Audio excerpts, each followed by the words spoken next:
आज हम क्वेश्चन करेंगे क्यूब रिलेटेड प्रॉब्लम का।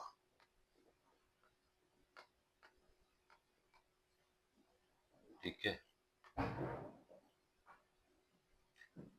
ये जी मेंस और नीट दोनों में आता है क्वेश्चन। और ये तीन डायग्राम आपके सामने बने हुए हैं। पहला है एज डायगोनल से रिलेटेड प्रॉब्लम, दूसरा है फेस डायगोनल से रिलेटेड प्रॉब्लम, तीसरा है बॉडी डायगोनल से रिलेटेड। ये आपके सामने क्यूब बना हुआ है और क्यूब में आप जानते हैं कि कॉर्नर्स होते हैं। ये कॉर्नर्स हैं इसके। ये देखिए, मैं बना देता हूँ क्यूब को फिर से। ठीक है, A B C D E F G और एच, ये कॉर्नर है। और ये जो लाइन है जिसको आप साइड कह सकते हैं, ये साइड है, या इसको एज भी कहा जा सकता है। ए से लेके बी तक की डिस्टेंस, वन नाम दे दें इसको, टू, तो पॉइंट वन और पॉइंट टू के बीच की डिस्टेंस।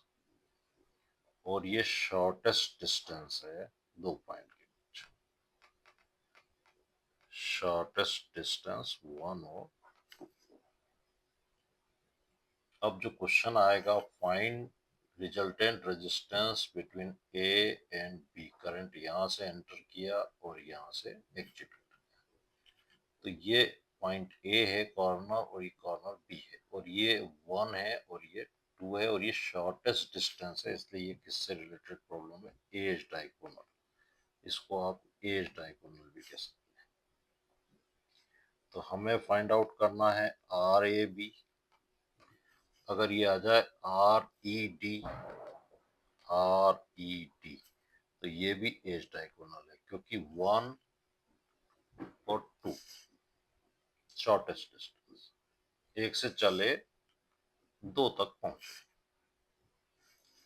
एक से चले दो तक पहुंचे, आर जी एफ, ऐसे टोटल 12 है ये सारे। ठीक है, दूसरा जो आएगा वो फेस डायगोनल। तो फेस क्या होता है? ये फेस है, ये दिख रहा है आपको, ये फेस है, ये टू डायमेंशनल है, ये फेस है, ये भी फेस है, ये फेस है, एक और फेस हो गया।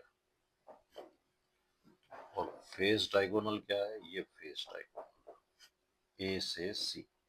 तो आप एक से चले दो पे पहुंचे और फिर तीसरे नंबर पे पहुंच गए, तो ये हो गया फेस। और इसके ए और सी के बीच में हमें रेजिस्टेंस फाइंड आउट करना है, यही फेस डायगोनल है।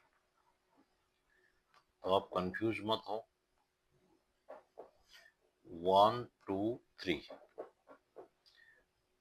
अब जैसे ये है 1 2 और ये 3, तो डी और बी, डी और बी के बीच का रेजिस्टेंस वही होगा जो ए और सी का होगा, कि फेस डायगोनल। आप यहां से चले 1 2, मैं दूसरा कलर ले लेता हूँ, कंफ्यूज हो जाएंगे। 1 2 और यहाँ पहुंच गए 3, 1 2 3, तो ये हो गया R C F.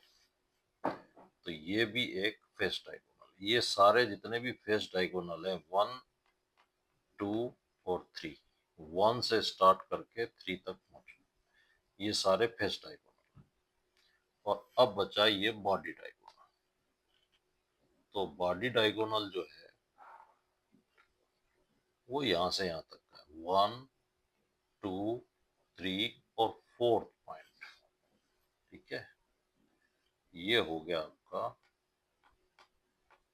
Body diagonal, 1 2 3 और 4। तो ये जो है, ये है लॉन्गेस्ट डिस्टेंस।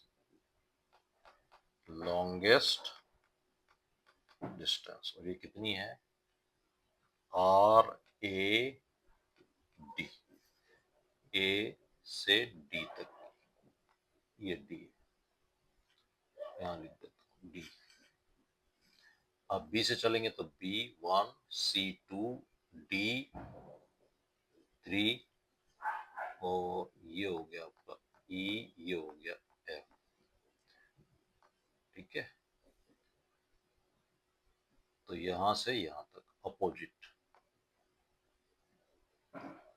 1 2 3 4, यहां से चलेंगे तो 1 2 3 और 4, मतलब B और F का बीच का, ये भी बॉडी डायगोनल है। तो लॉन्गेस्ट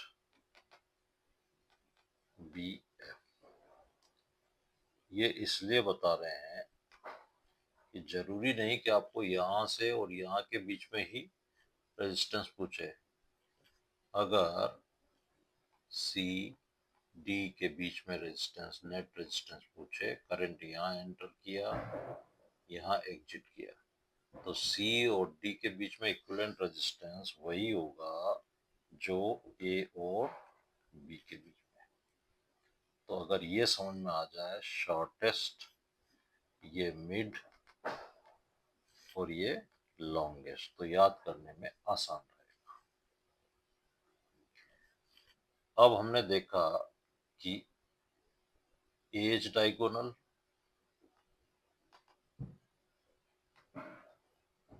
फेस डायगोनल और बॉडी डायगोनल, 3 टाइप की सिचुएशन होगी जब आपको R A B resultant resistance और प्रत्येक साइड में आर रेजिस्टेंस लगा हुआ है। यहाँ पर देखिए, ये भी आर है, ये भी आर है, ये भी आर है, मतलब कितने रजिस्टर लगे हुए हैं, 12 रजिस्टर।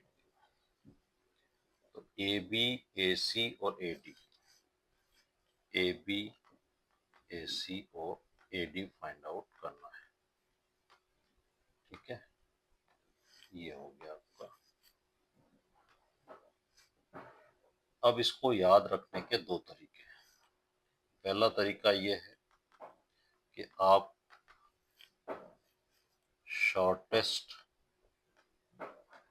से लॉन्गेस्ट लिख लें, ये मिड वाला 1 2 1 2 3 1 2 3 4। ठीक है, ये कॉर्नर्स, पहला कहीं से भी स्टार्ट कर सकते हैं, दूसरे पे पहुंचे, पहला कहीं से भी स्टार्ट कर सकते हैं, तीसरे पे पहुंचे, पहला कहीं से भी स्टार्ट कर सकते हैं, चौथे पे पहुंचे, अपोजिट होने चाहिए। तो यहाँ पर आर लिख लें, आर है इंडिविजुअल रेजिस्टेंस, इसको लिखेंगे आप 7/12, इसको लिखेंगे 9/12, इसको लिखेंगे 10/12। तो नीचे 12 है क्योंकि 12 रजिस्टर्स है, यहाँ पर आर है, और ये आपको थोड़ा सा ध्यान रखना पड़ेगा, 7 9 10। क्लियर। अब एक तरीका और है, are A B, R A सी और आर ए डी, डी है। ठीक है, ए से डी, क्लियर, ए डी, इसको लिख दें आर, आर आर इंडिविजुअल तो रहेगा, यहाँ पर लिख दें 1 2, यहाँ 3 4, यहाँ 5 6 और यहाँ 7। That's all. अब इसमें अगर कैपेसिटर्स लगे हों इस टाइप से, सभी में कैपेसिटर लगे हों, प्रत्येक कैपेसिटर C है, the value of each capacitor is C, तो हम CAB, CAC और CAD फाइंड आउट कर सकते हैं। ठीक है, तो इसको याद रखने के लिए कोई दिक्कत नहीं है। रेजिस्टेंस 7/12, 3/4, 5/6 का जस्ट रिवर्स करना है, 12/7C, 4/3C और 6/5C। ऐसे याद रख लें या ऐसे याद रख लें, 12/7C, 12/9C और 12/10। तो क्यूब की प्रॉब्लम से घबराने की जरूरत नहीं है, आपको ये ट्रिक याद रखना है और प्रॉब्लम को सॉल्व